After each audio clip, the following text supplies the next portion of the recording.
स्वागत है आप सभी विद्यार्थियों का एक बार पुनः Subhash study centre YouTube channel पर। आज का यह वीडियो कक्षा 10 के विद्यार्थियों के लिए काफी ज्यादा महत्वपूर्ण होगा क्योंकि आपका विज्ञान का पेपर है 4 अप्रैल को और मैं इसलिए महत्वपूर्ण प्रश्न लेकर के आ चुका हूं आपके लिए। विज्ञान के महत्वपूर्ण प्रश्न, किस विषय के?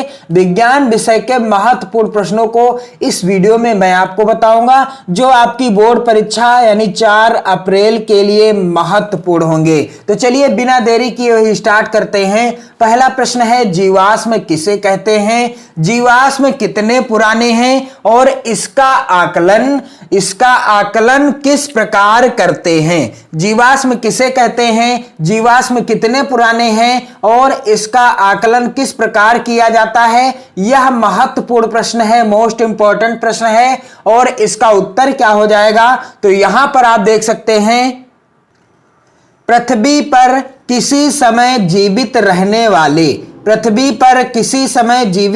वाले अति प्राचीन सजीवों के परिरक्षित अवशेषों या उसके द्वारा चट्टानों में छोड़ी गई छापों को जो पृथ्वी की सतहों या चट्टानों की परतों में सुरक्षित पाए जाते हैं उन्हें क्या कहते हैं? जीवाश्म कहते हैं। उन्हें क्या कहते हैं? जीवाश्म कहते हैं। जीवाश्म कितने पुराने हैं, इस बात का आकलन किसके द्वारा होता है? रेडियो कार्बन काल निर्धारण के द्वारा होता है। तो जीवाश्म किसे कहते हैं? पृथ्वी पर किसी समय जीवित रहने वाले अति प्राचीन सजीवों के परिरक्षित अवशेषों या उसके द्वारा चट्टानों में छोड़ी गई छापों को जो पृथ्वी की सतहों या चट्टानों की परतों में सुरक्षित पाए जाते हैं उन्हें ही क्या कहते हैं? जीवाश्म कहते हैं। और जीवाश्म कितने पुराने हैं, इस बात का आकलन किसके द्वारा होता है? रेडियो कार्बन काल निर्धारण के द्वारा किया जाता है।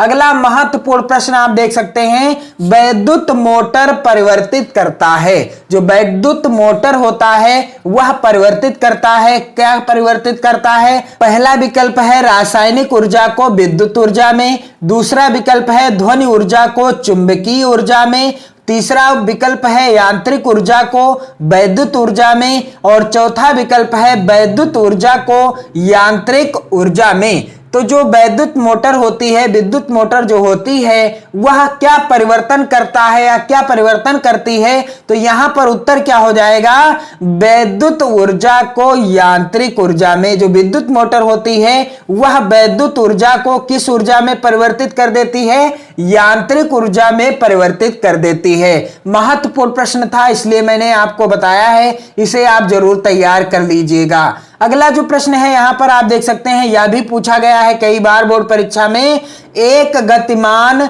आवेशित कण उत्पन्न करता है।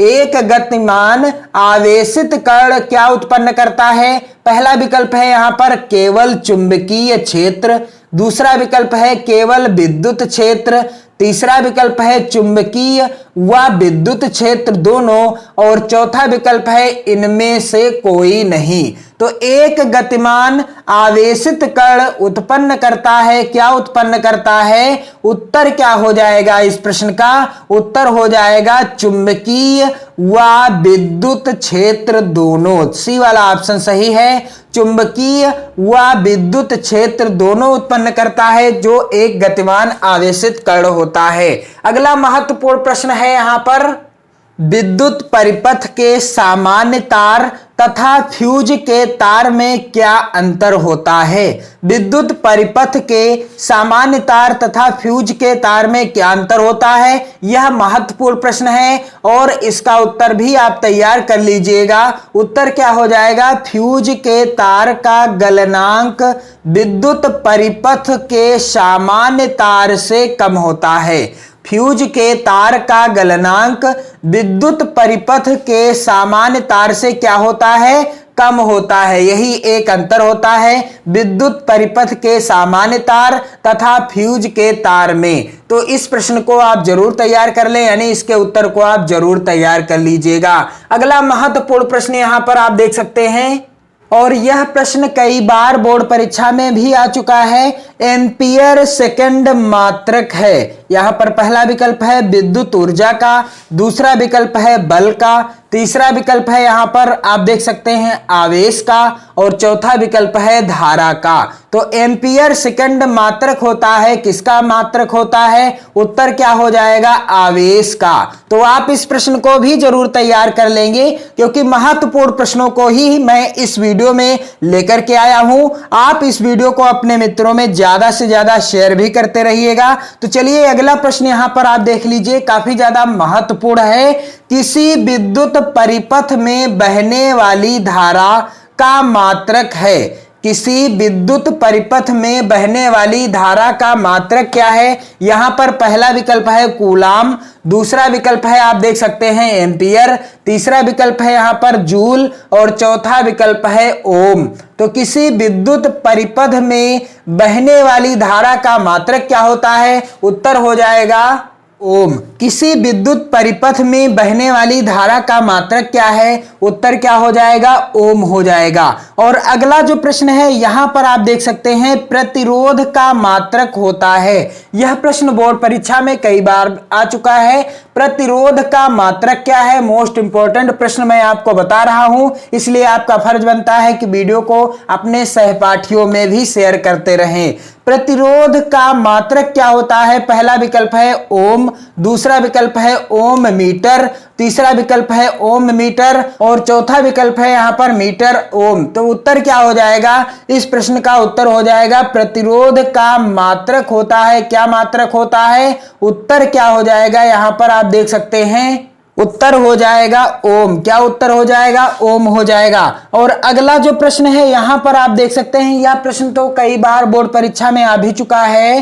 किसी चालक में धारा का प्रवाह होता है। किसी चालक में धारा का प्रवाह होता है। यहां पर आप देख सकते हैं पहला विकल्प है इलेक्ट्रॉनों द्वारा, दूसरा विकल्प है प्रोटॉनों द्वारा, तीसरा विकल्प है न्यूट्रॉनों द्वारा, और चौथा विकल्प है इनमें से कोई नहीं। उत्तर क्या हो जाएगा? किसी चालक में धारा का प्रवाह कैसा होता है या किसके द्वारा होता है? उत्तर हो जाएगा इलेक्ट्रॉनों द्वारा। पहला ही विकल्प सही है, इलेक्ट्रॉनों के द्वारा किसी चालक में धारा का प्रवाह होता है।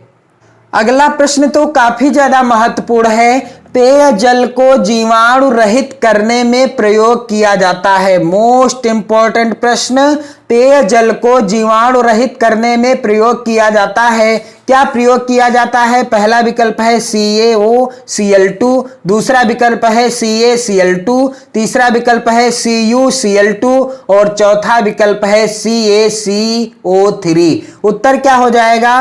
पेयजल को जीवाणु रहित करने में प्रयोग किया जाता है। किसका प्रयोग किया जाता है? उत्तर हो जाएगा CaOCl2। पहला ही ऑप्शन सही है, CaOCl2 का प्रयोग किया जाता है पेयजल को जीवाणु रहित करने के लिए। और अगला प्रश्न है कई बार बोर्ड परीक्षा में आया हुआ, शुद्ध आशुत जल का पीएच मान कितना होता है? शुद्ध आशुत जल का पीएच मान कितना होता है? उत्तर क्या हो जाएगा? 7। कितना होता है? 7 होता है। और अगला जो प्रश्न है यहां पर मेंडेलीफ का आवर्त नियम क्या है? इसकी व्याख्या कीजिए। और यह प्रश्न मोस्ट इंपॉर्टेंट है, मैं कहूंगा इस प्रश्न को आप जरूर तैयार कर लेंगे। मेंडेलीफ का आवर्त नियम क्या है? इसकी व्याख्या कीजिए। उत्तर हो जाएगा इस नियम के अनुसार तत्वों के भौतिक और रासायनिक गुण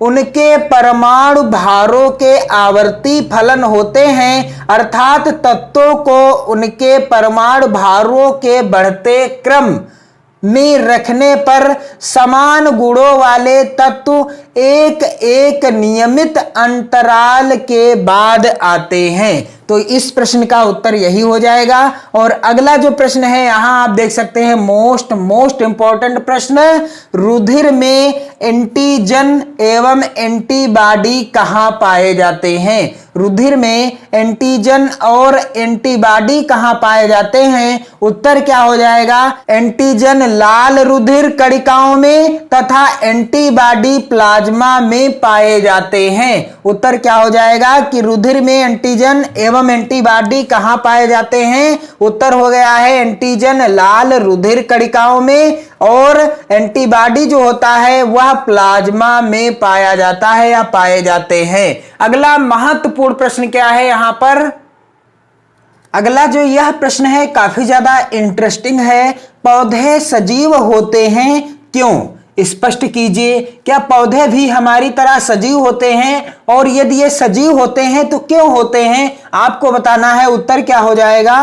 पौधों में मनुष्य की तरह ही ऑक्सीजन लेने एवं कार्बन डाइऑक्साइड छोड़ने की क्षमता होती है। जिस प्रकार से हम सभी मनुष्य, हम सभी मानव जाति ऑक्सीजन को ग्रहण करते हैं, सांस के द्वारा ऑक्सीजन को क्या करते हैं? ग्रहण करते हैं और कार्बन डाइऑक्साइड को छोड़ते हैं। ठीक उसी प्रकार से पौधे जो होते हैं मनुष्य की तरह ही ऑक्सीजन लेने एवं कार्बन डाइऑक्साइड छोड़ने की क्षमता से भरपूर होते हैं। यानी उनमें क्षमता होती है ऑक्सीजन ग्रहण करने की और कार्बन डाइऑक्साइड गैस छोड़ने की। और आगे क्या हो जाएगा उत्तर? पौधे प्रकाश संश्लेषण के माध्यम से अपने भोजन का निर्माण करते हैं। और पौधे अपना भोजन कैसे बनाते हैं या भोजन का निर्माण कैसे करते हैं? तो प्रकाश संश्लेषण के माध्यम से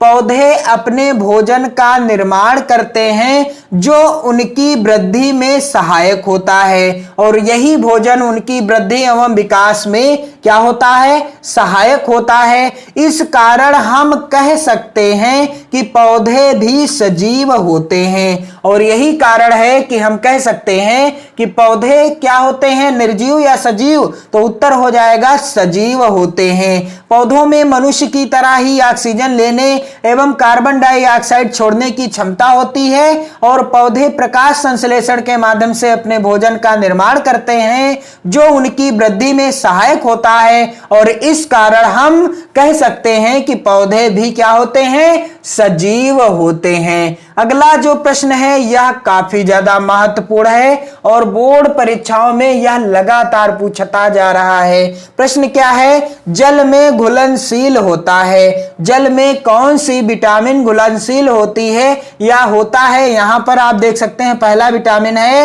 ए, विटामिन ए। दूसरा विकल्प है विटामिन डी। तीसरा विकल्प है यहां पर आप देख सकते हैं विटामिन के और चौथा विकल्प है विटामिन सी। तो जल में घुलनशील विटामिन कौन सा होता है? दिए गए विकल्पों में से राइट आंसर क्या हो जाएगा? राइट आंसर हो जाएगा विटामिन सी। एक ऐसा विटामिन है जो जल में घुलनशील यानी घुल जाता है। तो ये थे आज के ऐसे महत्वपूर्ण प्रश्न जो आपकी बोर्ड परीक्षा यानी 4 अप्रैल के लिए काफी ज्यादा महत्वपूर्ण थे। और आप कमेंट कीजिएगा ताकि मैं जल्द से जल्द अन्य महत्वपूर्ण प्रश्नों से रिलेटेड वीडियो भी उपलब्ध कराता रहूं और आपकी बोर्ड परीक्षा की बेहतर तैयारी कराता रहूं। पढ़ते रहिए, मस्त रहिए, हमेशा स्वस्थ रहिए। जय हिंद।